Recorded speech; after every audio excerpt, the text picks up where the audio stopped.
Hey everybody, I'm Steph. I'm Michael. Today we're checking out this huge Gloomhaven game called Lived it. Buttons and Bugs. Gloomhaven, buttons and bugs. I don't like bugs, so I like bugs. no. So, for all of you who have been wondering how magnificently large this game box is, Very small. it is smaller than my hand. But the game inside is mighty big. It is awesome. Yeah, because it's really good. It comes with 20 Gloomhaven type scenarios. And this is designed to be played single player. However, we are going to play 2-player cooperative. Yeah, sure. Where we're both basically making the decisions for the character. Yeah, not only are there 20 scenarios, but there's 6 characters? There's 6 characters. So you can play this many times. Yes. And have a totally different experience. Exactly. Because awesome. Steph played as the Silent Knife. I did. For the first Silent Knife. When we learned it. Yeah. Holy Knife. No. I am going to be the Spellweaver. I thought about being the Mind Thief because I was the Mind Thief the first time I played Gloomhaven. Yeah.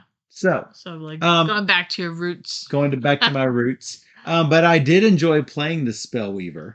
And in our main campaign, James was the Spellweaver, so I didn't get a chance to play the Spellweaver. But for those of you who enjoy Gloomhaven and Frosthaven, personally, I think this is a no-brainer. This is a insta buy.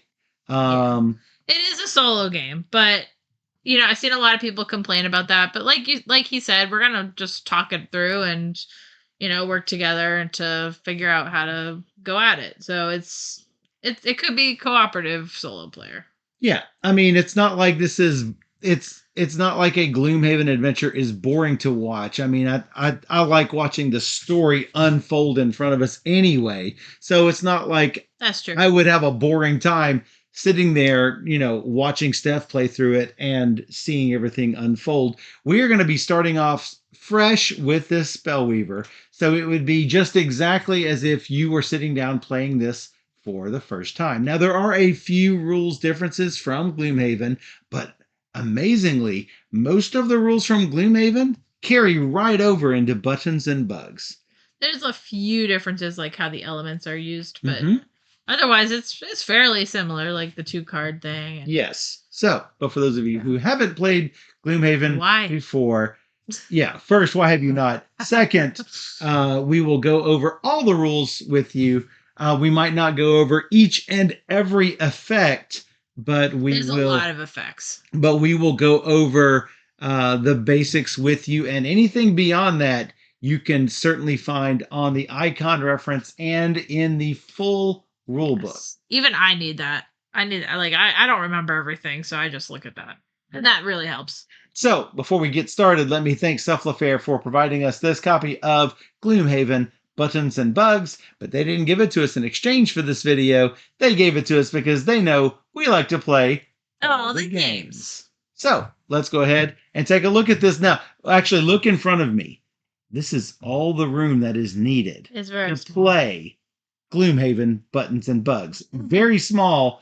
It's 2 hand size. Yeah. So, Jelfia said earlier, it's perfect size to take on a camping trip. Oh, for sure. So it's, literally my 2 hands can fit in this play area. So it's a TV tray sized. Yeah, it's play area. It's very small. Very small. So and all the little figures are very small. Yes. So as I mentioned before, you're going to have your choice of 6 characters.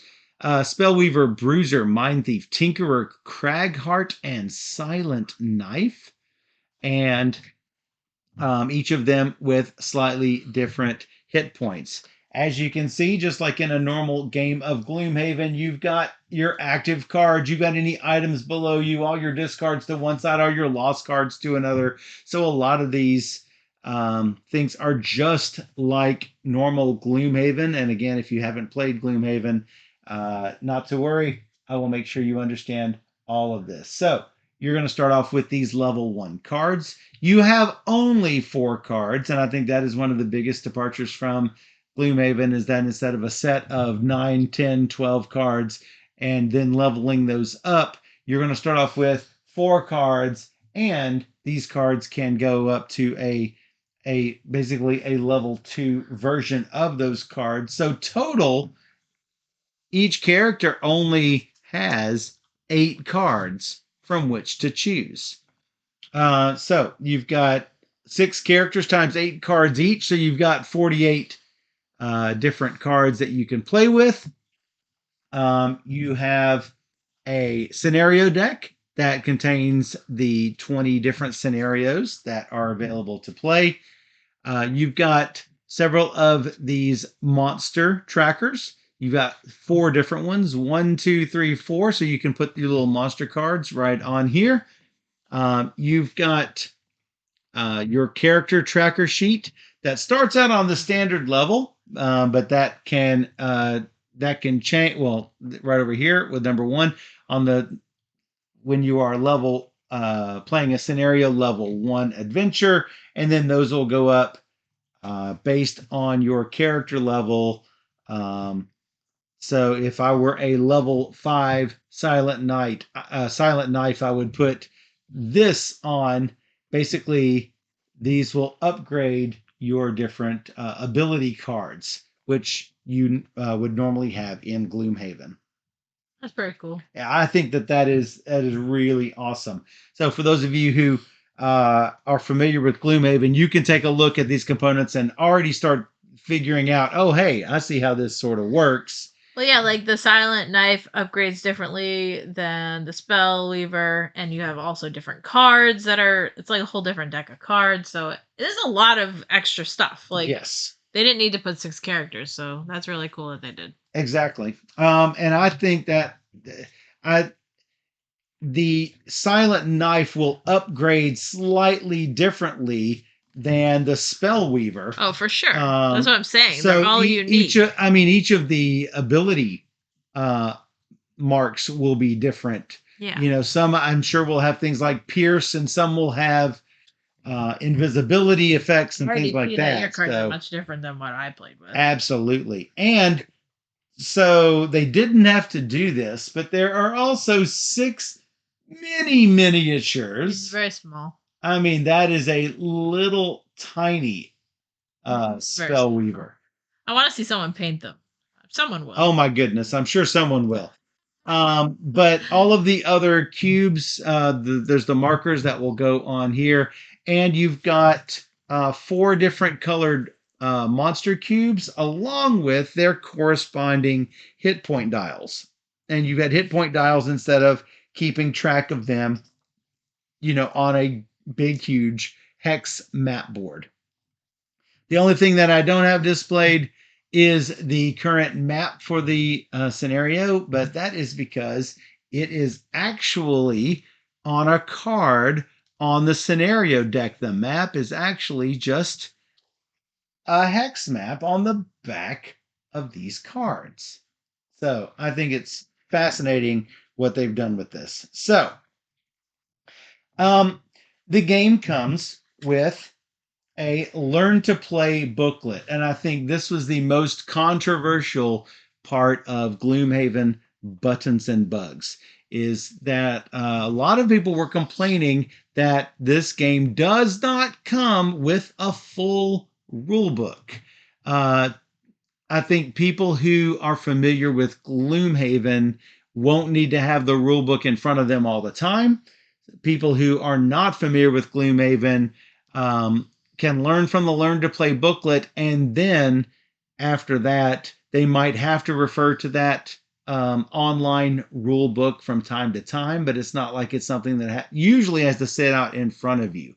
Now, this Learn to Play booklet is 36 small pages long, and it's chock full of information, but it does not contain every single edge case. Yeah, it went really quickly. It does go really quickly. And I don't want to discourage people. I'm trying to actually say, I don't think you have to have a. There's no way they could have fitted. They could have fit a full copy of the rule book in such a small boxed profile. So If you really wanted to, you could print the extra. you can. So. But then a lot of people were thinking, "Oh, I have no access to a printer. What about places that don't have access to the internet? Oh my goodness!" You can't have everything. If you want Gloomhaven in a small box, this is a fantastic way to do it. So, at least in my opinion, for someone who loved playing through Gloomhaven so much, I played it all the way through twice. Once on cardboard, once on digital. Played through Jaws of the Lion with you. Played through maybe half of it yet again with one of my sons. We started playing through Frosthaven and love every bit of it. Yeah. So, and actually, you started off playing Gloomhaven, and I never got to get far into Gloomhaven. It didn't gel with your gaming group. But then when you came here, play it, yeah. We played Jaws, and well, I love Jaws. Exactly, and that's what I'm saying. Jaws of the Lion. It's where I highly recommend people who haven't played Gloomhaven before start there. Yeah. However, I think this is a fine way to get started with Gloomhaven. So the first thing you need to do is to start by taking the deck of scenario cards, flip over the top card, and read the first scenario called That Shrinking Feeling. Before you begin, you'll need to choose a character. As I mentioned, there are 6 characters. You will set it up, and then you will set the brown hit point dial to where your max hit points lines up with what is on the brown hit point dial. We are playing level 1, so we are setting our hit point dial to 10. Again, you're going to put your 4 level 1 ability cards on the A side. I currently have all 4 of my cards on the A side, not on the B side. And we have our brown character attack modifier tray with a white cube in the topmost slot. So, let's read That Shrinking Feeling. What a time for Gloomhaven. First, a black tornado from the void nearly destroyed the city. Then there were reports of the very essence of corruption trying to end everything. But all's well that ends well. And at the center of both events, hail a mysterious Esther who lives in a derelict tavern, the Crooked Bone. It is said she can turn anyone into a hero, exactly what you want to be. Sure, you don't have a lot of training, but put in front of the right adventure, you'd get the acclaim that is due to you. So, with that bold purpose, you step across the threshold of the Crooked Bone and... No, that's not right. Everything is growing. Why is the doorway so large? Why are you so small? Is this some sort of Esther enchantment? You've been shrunk. Play scenario 1, a rude welcome. Oh. So, you will notice that these scenario cards have items on the edges here. Spoiler alert, you don't have items yet, but you will, and anything that you have gone through, you will have access to on the next adventure. So, we haven't finished through this yet. We have not been told to use items yet. However, once we have finished with scenario 1, we will have access to both of these as items. These will work basically the same way as Gloomhaven items. You can have 2 hand items or 1 double-handed item, and then you can have a number of bag items. I believe it is equal to half the scenario level, rounded up, I believe. Yeah, that's what you said. Or it's equal to the scenario level. I cannot remember if that is slightly different. It's half. It's half. Got it. So what you will do is you will read a rude welcome, and then you are going, after we've read the scenario entry, we're supposed to fetch the Bandit Guard card. As you can see, there are 3 different types of movement and attacks that the monster will do. There is an initial hit point value, and you'll see that this will always have, no matter what, it has a the shield 1 ability. So it has, looking at the icon reference, you can see a shield ability will block any sort of attacks by that amount. The icon reference, absolutely fantastic. So you're going to put this in here, and doesn't matter where you put the yellow cube here, because it is going to stay, it is going to move based on the roll of a die. You'll also need one of these for all of the monsters, and the white cube is placed on the very top. So let's read scenario 1. You'll notice that this is level 1, so we're playing a level 1 scenario. Oh, some fancy gear there. You whirl around, taking in your familiar yet unfamiliar surroundings. Your attention settles on a scruffy character behind you, luckily on par with your diminutive stature. Nice and shiny, like it's never been used. Hand it all over and I'll let you live. Well, that simply won't do. Your gear is unused, but there's really only one solution for that. What is it? Go fight people. Well, you got to use your gear. Your gear's unused. Yeah, you gotta use The it. way to make it unused is to use it. Monsters, Bandit Guard, gold, defeat all monsters. So after you have finished with this scenario, you will continue reading from there. So flip this card over. Ta-da! There's a map. There's a spot for you to start. There's a spot for each of the bad guys to start. I will show you closer up. You're going to start on this entrance hex. You're going to place the first bad guy. You'll notice that there's a green 1 here. We're going to put the green cube here, a blue 2 up here. We're going to put a blue cube up there. Now you'll notice that there are several spots that are outlined in green. Those are obstacles. You can attack through them with ranged attacks, but you cannot move through them. You'll also notice these orangey red hazards. They will hurt anyone that moves into them. They deal 1 damage each time the hex is entered. So we will place this here. Place my miniature on the starting spot, place the 2 baddies here and here. Fortunately, I've got this dagger in between us, so they're not going to be able to come at me directly. They will come towards me, though. So,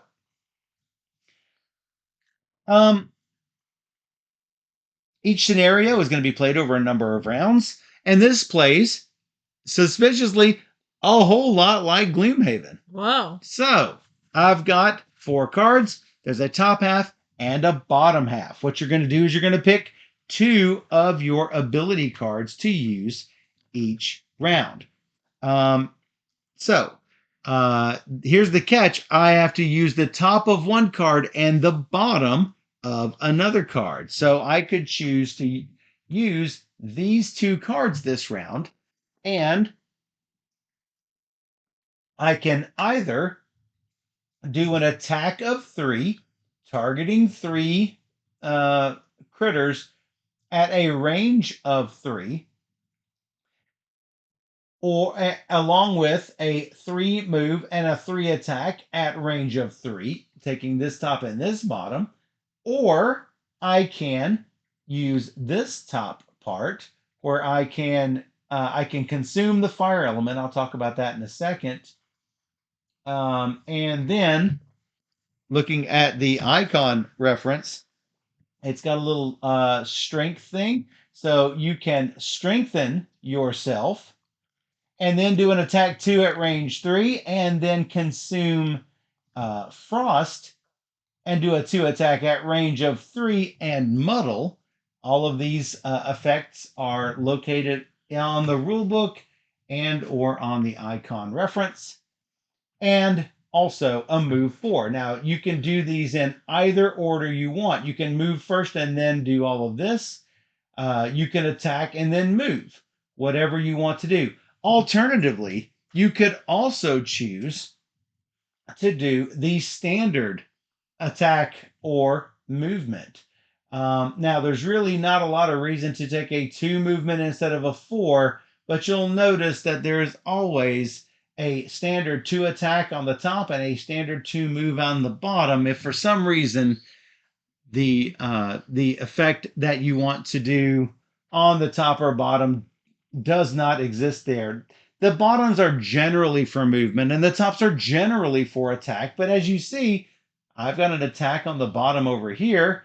And there are some things that will allow you to move on the top half. So it doesn't always hold true. But the standard 2 attack and 2 movement are always available to you. Now, after you have chosen your 2 ability cards to play, you're going to determine the order in which you and the monsters will take turns. And that is based on this number here. So I can choose to go at a initiative of 21 or 69. So I will choose that.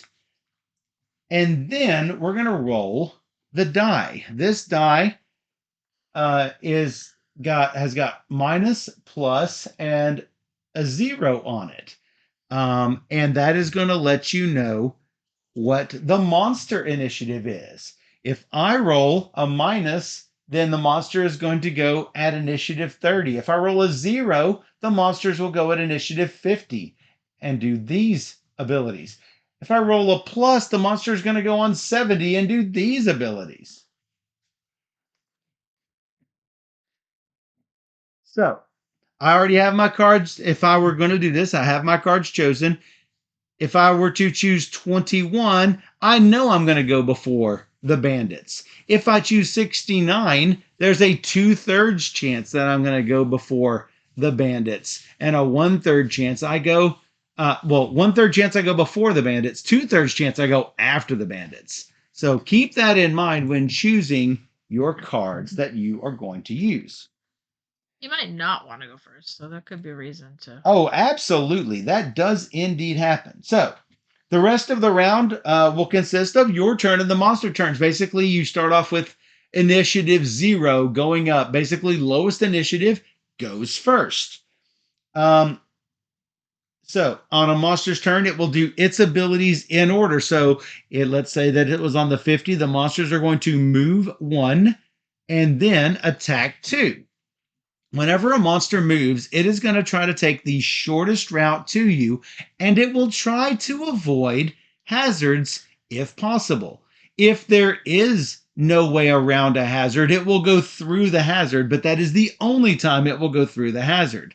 For example, if the monster could go 1-2 to get to you through the hazard, but it could go around the hazard and it would take 10 hexes to do that. It will prefer the 10 hex route, even though there is a really shortcut path to you. So keep that in mind. Now, Gloomhaven has this term called focus, where you have to try to figure out which character that a monster is going to focus on. And I think that's one of the reasons why this is a 1-player adventure and not a 2 or 3-player adventure, because they try to keep this in a nice compact package. You don't have to worry about focus or any of those complicated rules. You know that you are the focus. For sure. For sure. So monsters will perform only those abilities that are listed, and after you and the bandits have taken your turns, the round will end. Anything that has a little symbol, like, where's my symbol ability? It's not on that icon reference. However, if you've got a little recycle symbol here with a little red arrow, this is called a round bonus. Anything that's in the active area with round bonuses are going to be flipped to the B side. Oh, that's at the end of the round. Are going to be returned to your hand. Anything with a round. Like on these cards? Oh, there is one that I do have one. Oops. And I just promptly threw it in the floor. Check the floor for fusion. Oh, check the floor for Azul. Yeah, Azul is now in the floor. So if you've got something like this, you'll notice that it says consume an element and add 1 to all of your attacks this round. When I play this, it's going to go up here in my active area, and it's going to stay only for this round. And then it's going to, after it's done, it's going to flip over to the B side, and I'm going to have access to it. But let's say I did these two. I would normally flip these over to the B side when they are used. If it has a persistent bonus, it'll have this infinity symbol. It looks the same as the round bonus, but it says infinity. It stays up here in your active area until you choose to get rid of it. So, normally you will have 2 A side cards and 2 B side cards in your hand, unless you have a persistent bonus available, in which case you'll only have 1 B side card in your hand. The B side cards in your hand can be chosen just like the A side. So you basically have 4 A's, 4 B's, and when you use the B side, they go to the discard area. So basically they go A, then B, then discard. Yeah. So this is one of the slight differences between Gloomhaven and Gloomhaven Buttons and Bugs. So,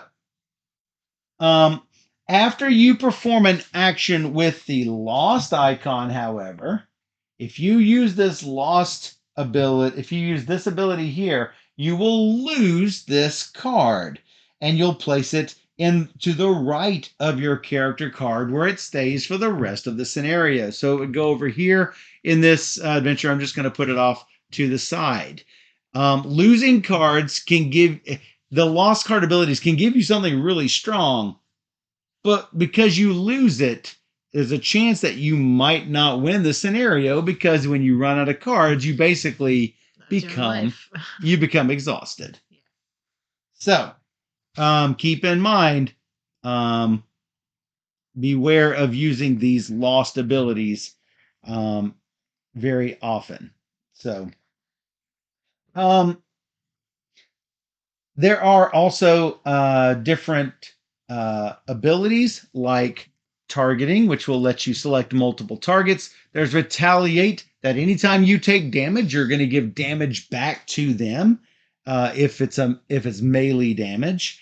If for some reason you take a lot of damage and you don't have a lot of hit points, you can always choose to negate damage from one source. In normal Gloomhaven, you will usually just discard a card out of your hand. It's a little bit different in Buttons and Bugs. You can either discard an A-side card from your hand, you can discard 2 B-side cards from your hand, or you can lose 1 card from your discard pile. So there are 3 different ways of handling it in Buttons and Bugs. Instead of just discarding a card like you normally would in Gloomhaven, it's discard an A, discard 2 Bs, or lose a discard to the lost pile. So, let's talk a little bit about elemental infusions. Instead of normally in Gloomhaven, there are ways that you can infuse the air with frost or fire or nature or darkness or light. In this, anytime you see a card in your hand, in your active area, or it's one of your chosen cards, you can consume that element once each round. For example,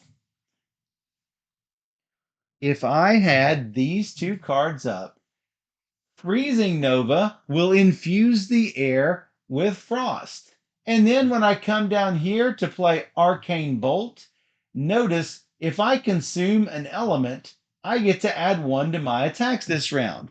So I will place a little marker over the top of this frost symbol, or just remember I have already used this frost symbol, just so I know that I cannot consume that element again. If for some reason there are 2 cards with the frost symbol, then I can consume each one of them once.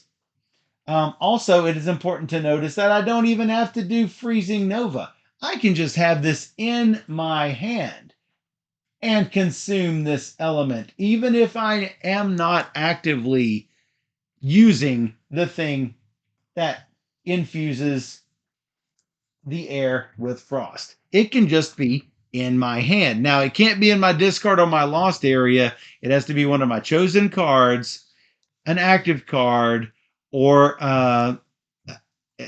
or a card that's in my hand. And this won't stay on here. That is just for this round. So, um, there are two ways that you can get cards from your discard pile back into your hand, and that is by uh, either taking a short rest or a long rest. And it works slightly differently than Gloomhaven, but it's very familiar to what you're used to if you have played Gloomhaven. So let's say you have got all your cards in your discard pile and I want to get them back. If I do a short rest at the end of a round, return all the cards from your discard pile to your hand, flip them to the A side, and lose one card at random.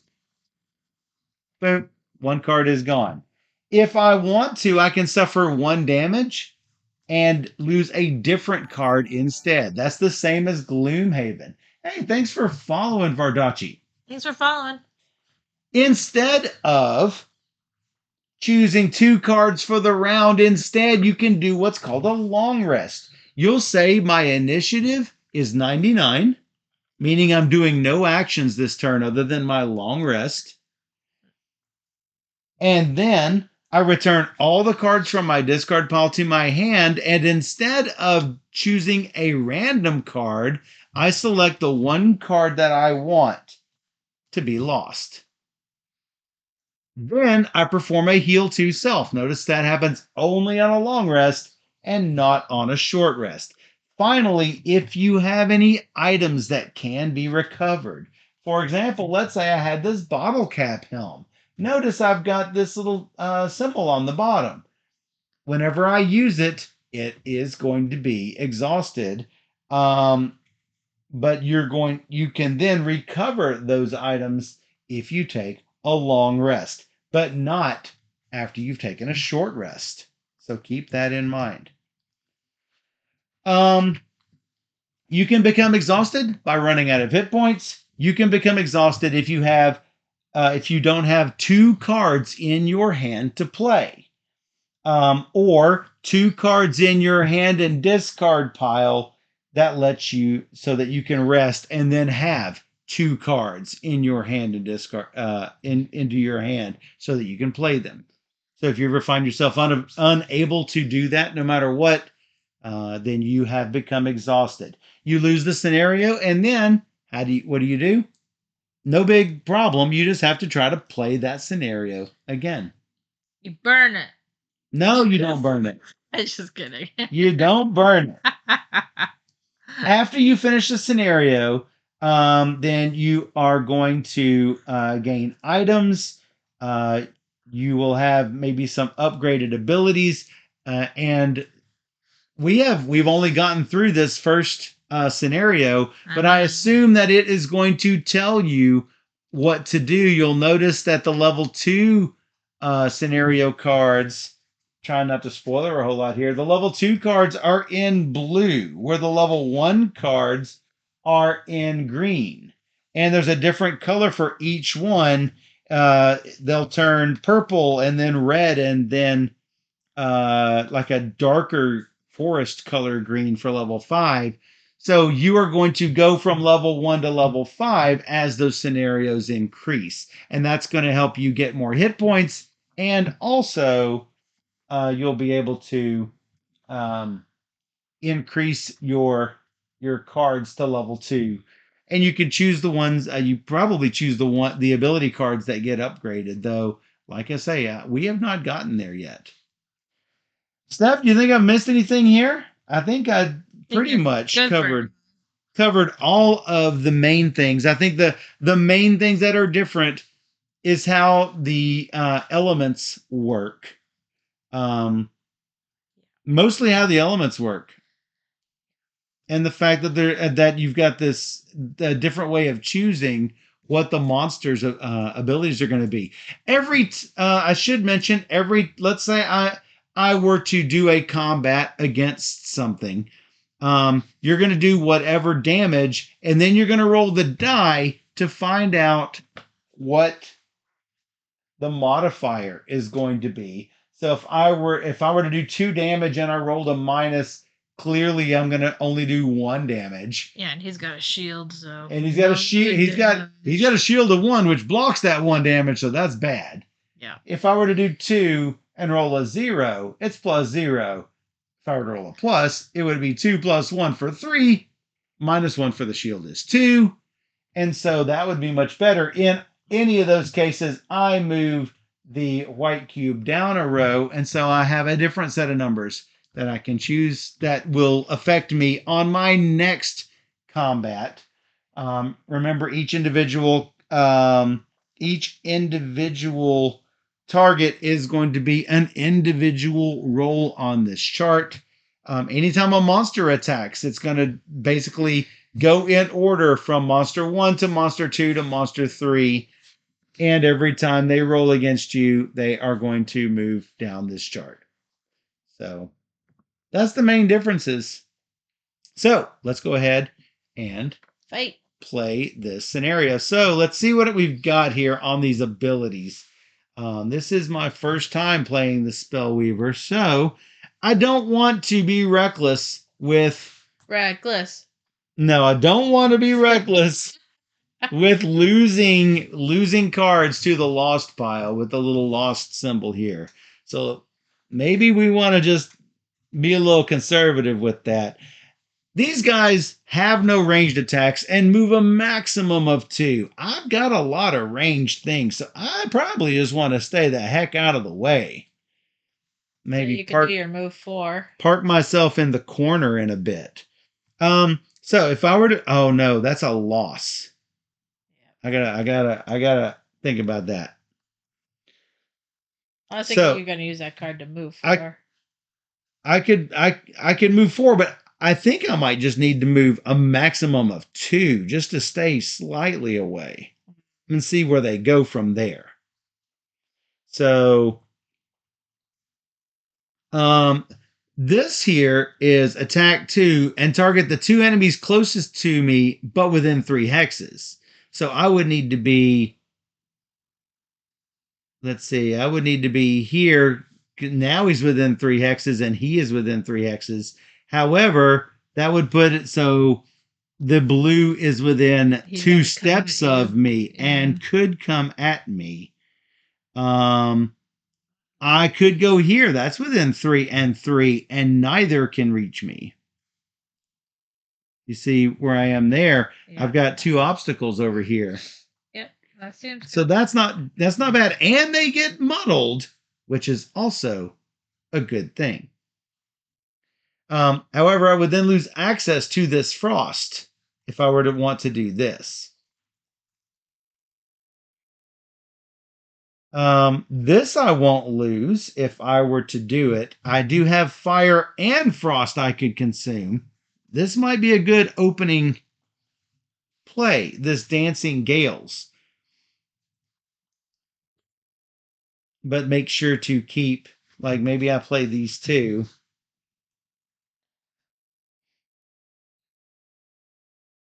Looking.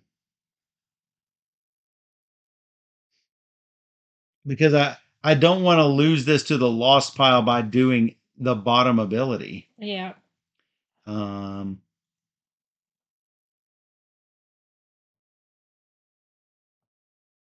Use this just a basic walk. Yep, you can do that. And then that way I won't lose it. Yep. So that doesn't seem like a bad plan. If I want to hit something ultra hard, then I could do the Arcane Bolt. Yeah, you want to make sure to do something like that when it's not in the negate. range. Yeah, for sure. Though, well, one of the reasons for strengthening yourself is to make sure that that you've got advantage on all attacks, and you have to remove it at the end of your next turn. So I would hold on to that strengthen till the next round, and hopefully I will be past that. Strengthen lets you roll this twice, giving you advantage on your attack. Advantage, you roll this twice and you choose the better one. Disadvantage, you roll this twice and choose the worse one. That's bad. Which, if I muddle them, that's what's going to happen to them. So they rolled twice. Yes, they would roll twice and choose the worst one. Of course, it won't matter because I'm not going to even let them get close enough to me. So I'm choosing these two cards. Okay. And I'm choosing, let me just pull these back because I'm not choosing these two. And it doesn't matter whether it's 21 or 26. They're going to roll 30, 50, 70. They're going at 70. Move to attack 2. Okay. So I'm going to obviously do mine first. I'm going to move 2. I'm going to, so that one's done. I'm going to consume the fire, strengthen myself. I'm going to attack 2 at a range 3, then consume. There's a spot for that. Oh, there's a spot for that. And then I'm going to do an attack 2, range 3, and muddle on the second attack that I do. Obviously, consuming the fire on one and the frost on the other. So I think the green is in a worse position right now, especially if I continue moving up this way instead. I'm going to muddle him. This guy's going to have a harder time getting to me, I think. So I am going to attack this one with the first attack. It is a minus, unfortunately. Oh, no, I'm strengthened. So it's a minus and a 0. Go with 0. Let's go with 0. It's 2 damage minus 1 for the shield. It's down to a 7. Wow, that was very little damage. You did a lot more damage when you were playing. But he's muddled? No, the first one is not. The second one is muddled. I'm going to muddle him. I'm going to muddle this one. So this is this attack. This needs to move. I've rolled a minus and a minus. Boo. So that is ultra bad. 2 minus 1 is 1. Minus 1 for the shield is a big fat nothing other than the muddle. So these 2 cards flipping to the beast. Well, you moved the wrong thing. You're supposed to move yours. Oh, sorry. Yeah. And now I'm down here. Yeah. Unfortunately, it's the same yeah. outcome. I wanted to point it out. Yes. No, that's good. Now they're going to move 2. Well, closest way he can get to me is 1, 2. And he can go either direction. In this case, we can choose. How about 1, 2 on this side? That gives me an ability to run up the other side. Yep. Neener. They don't attack. They can't attack because they are too far away. Cool. Hey, next round. Wow, if it's going to go this poorly, I'm going to lose all my cards before I do 16 damage to these guys. I mean, that was poor. Can you poison them? I do not seem to have poison on these cards, though I don't know what's on the backside of these 2. That's true. Looks like the ones that came up, I have Consume Frost and Disarm, which they can't attack and remove at the end of the next turn, which means this time they would not attack, or if they go first, the next time they won't attack. If they go first, they're clearly going to, both of them are going to attack me. Right. Me with my little 10 hit points. I would just do most damage. If I have it. So if I were to consume fire, I gain advantage on all my attacks this round, and I do an attack 2 and range 4, which that's not bad if I were sitting still. I'm not certain it's in my best interest to sit still. That's a jump 4. and I don't lose it. This is all of my cards in my lost pile get sent back to my A side in my lost pile. Wow. So you might not die if you get your cards back. Reviving Ether. Wow. Oh, that's pretty darn fantastic. I didn't even see that one. But that card is killed. That card would be killed, yes. I could target the two closest enemies within 3 hexes and then get out. Yeah. The problem is 6169. The other problem is it doesn't matter because 6791. You're going last. I'm likely going last no matter what. Yeah. I just do that. So that's sort of do your A's. Do the A sides. So unfortunately, it's 61 or 69. You might roll a plus. Neither one them. matters. I might roll a plus. And instead, I roll a 0. They're going first. But they're only moving 1. And fortunately, they only have to move 1. So they move 1 and attack 2.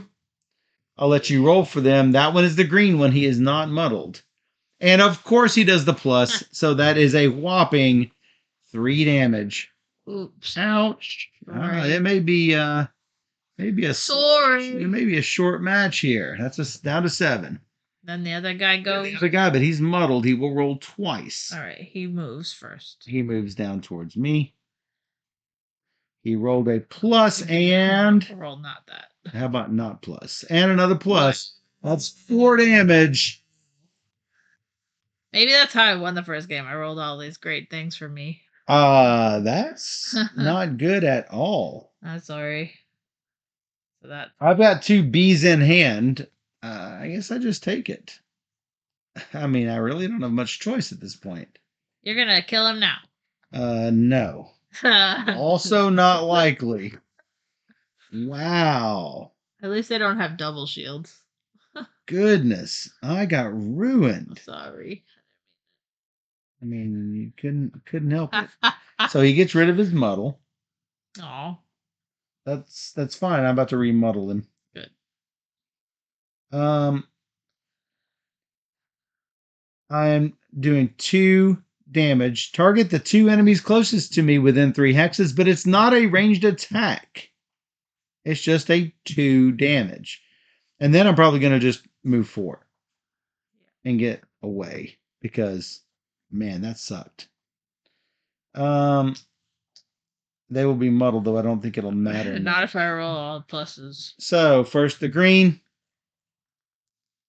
I am strengthened. That's a plus. It doesn't matter what the other one is. I'm doing a +1. So that's 3.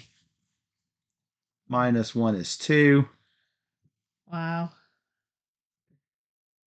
And then, for the blue one, that's a plus. It doesn't matter what the other roll is. That is going to be 3.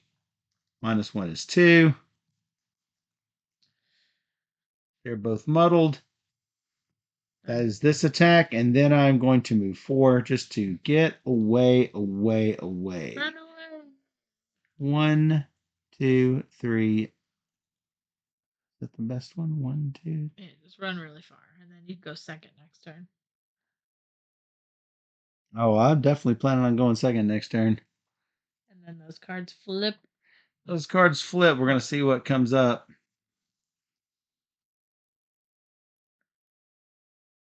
So we've got Icy Blast. It is a attack 4, range 3, muddle in a blast zone like this. So they are in a perfect spot for that because range 3, 1, 2, 3. This could be.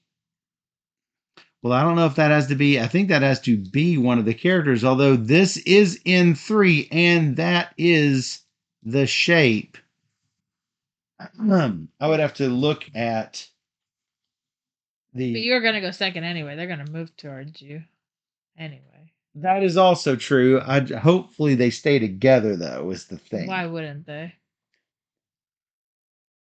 So, Icy Blast looks good. No, then I also lose it. Yeah, but maybe I don't care. but it's fine. You have a card Maybe. that gets cards back. Yes, I do. So yeah, maybe I don't care. Then I have this. It's a 3 movement and consumes sun, but I don't have anything that provides sun.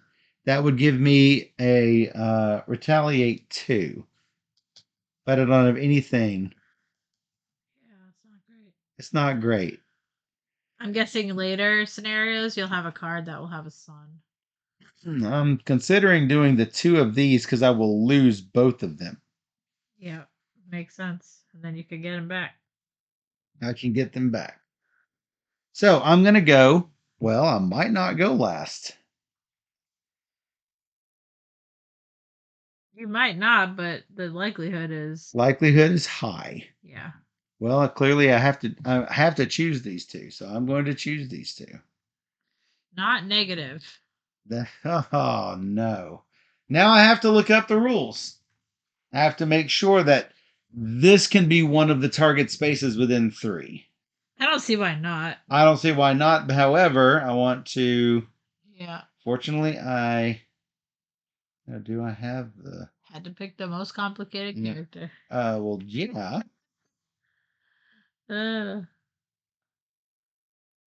So.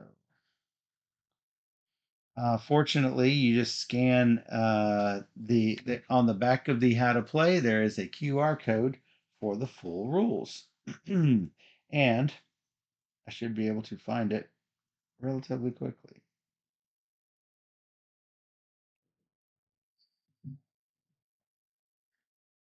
Not dead yet. The good thing about these rules is that you'll notice that there's areas that are in purple, and those are the things that are different between Gloomhaven and Buttons and Bugs. You'll see anything that has the little purple highlighting that's things that you will want to make special note of. Let's see. Attack effects, conditions, negative conditions. Shield, retaliate, forced movement, suffer damage. Might not be in there. It might not be in there. No, it's in here. I mean, it's the standard. What do you call it? It's the standard area effect icon. Of course, it'll be in there. How? I mean, it's got everything else in here. I don't know why it wouldn't have. I mean, I just now started looking. You're not giving me a chance. No, it's fine. I just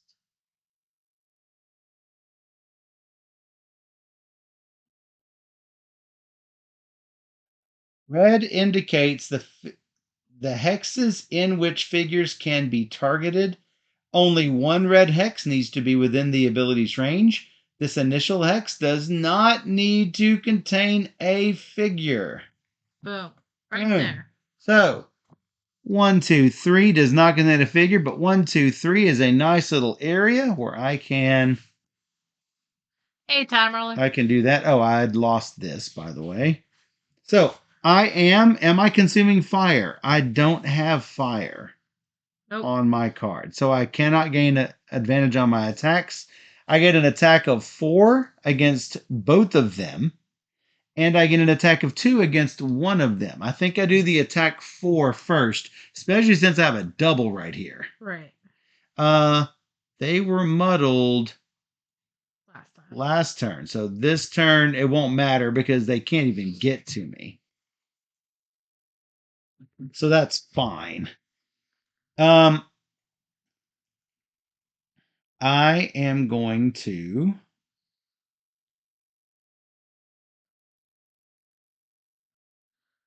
Oh, this is not going to be a lost card.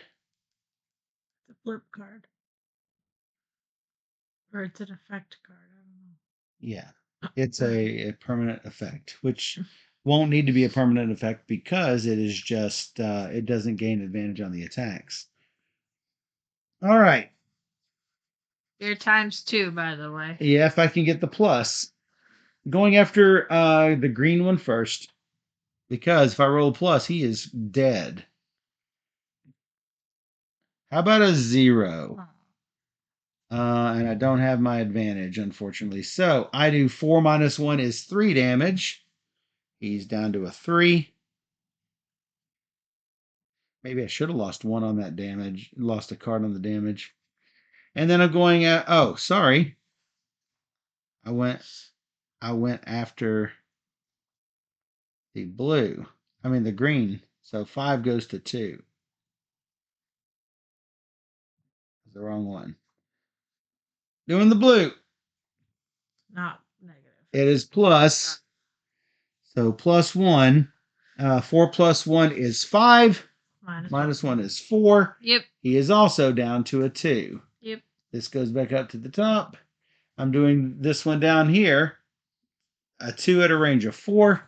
They are both 4 away. Doesn't really matter which one I kill. I think the green... No, they're both equal distance. Yeah, it's all the same. Green one's going.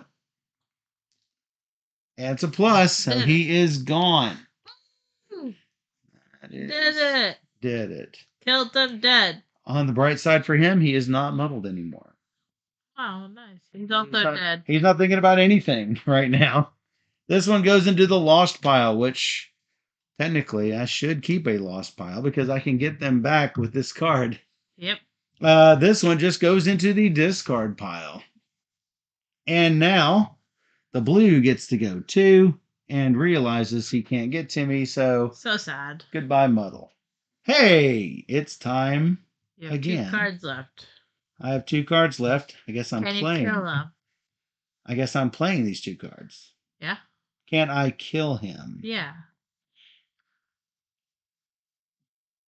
Do you think you'll be able to kill him? If you roll a plus, it's +2. I would have to have a +2 because the only thing I can do is move to attack 2. Neither of these have attacks. Both of these moves are useless. Well, what do you think?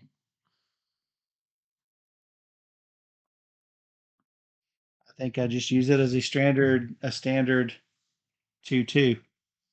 Okay. So what number you want to beat? 91. Because he'll move to you and then you punch him in the face and you go away.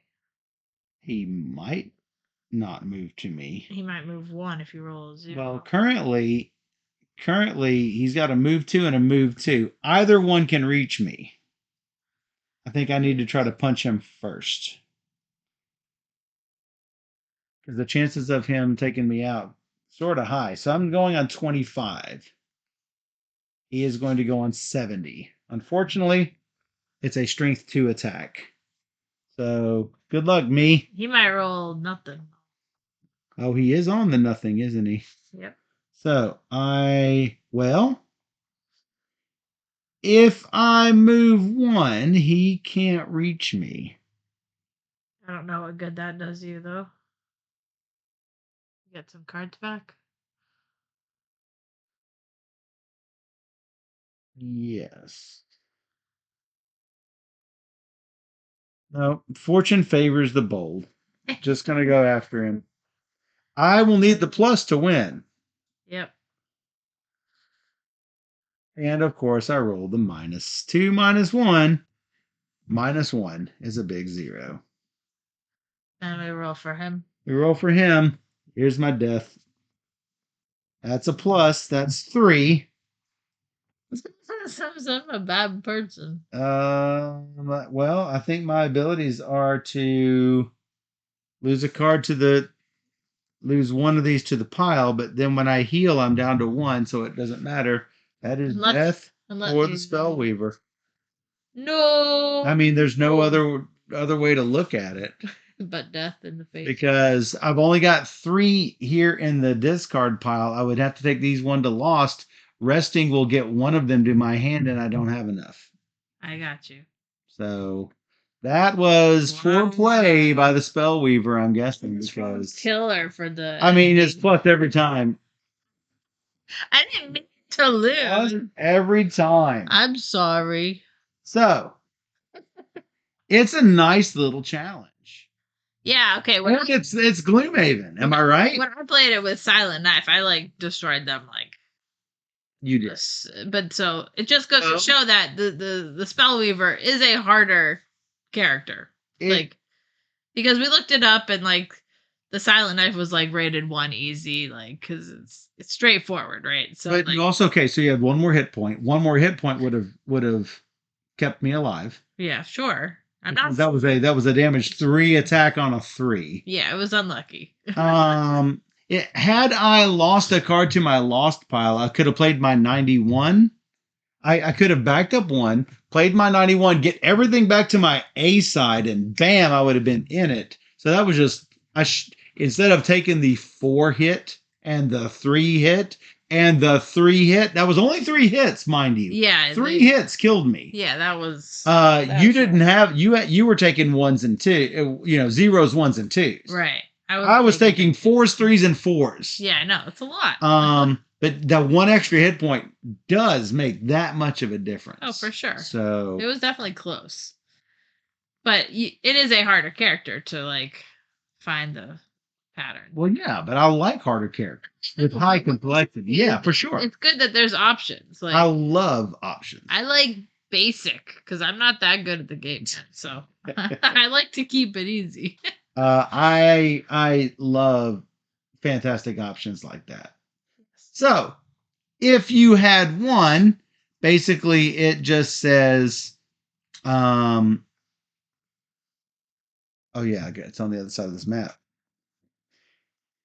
It basically says it wraps up the scenario, and then it talks about basics about items. It says you can now equip items during the scenario setup, which means you can now have items that you can use. And since you've used 2 cards, and now after reading this one, that's the 3rd card. Right. Then you read scenario 2 and play it, and you've got 3 items from which to choose. And so, right off the bat, I notice, these 2 items have hand symbols on them. All 4 of these items, top and bottom, have bag symbols on them. So you already start off with 1 bag item and 1 hand item. That's pretty darn fantastic. A lot of options. So, one of them is during your melee attack, add poison. Nice. I like that one. Yes. That's the one. And during your attack, consume frost or nature to add 1 pierce.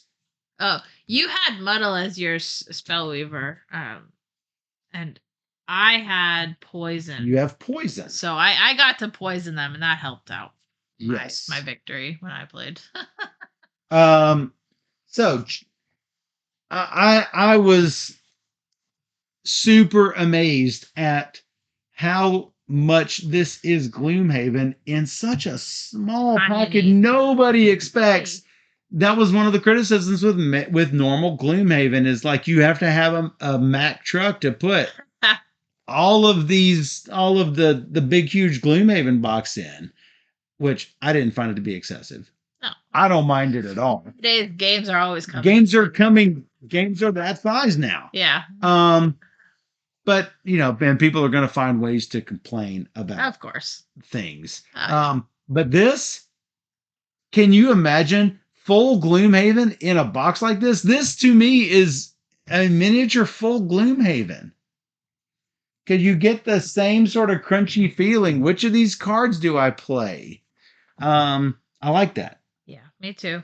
I would dare say it's probably going to be our favorite of the month, but time will tell. Only a week left in the month, so. But it's really solid. It's really good, especially if you like solo games or just a lot of game in a very small box. In a very small package. Yes. Can't recommend this enough. Gloomhaven Buttons and Bugs. Yeah, it's good. It's really good. From Cephalofair. Yeah. So yeah, make sure to check it out. And if you want to check out some more awesome videos, you can find us on YouTube at BoardGamerSteph, or you can join us on twitch.tv/BoardGamerSteph. When, Steph? every Wednesday and Sunday at 5 p.m. Central, where we stream 3 or more games every time. Yep. So come join us on Twitch where we play All the games.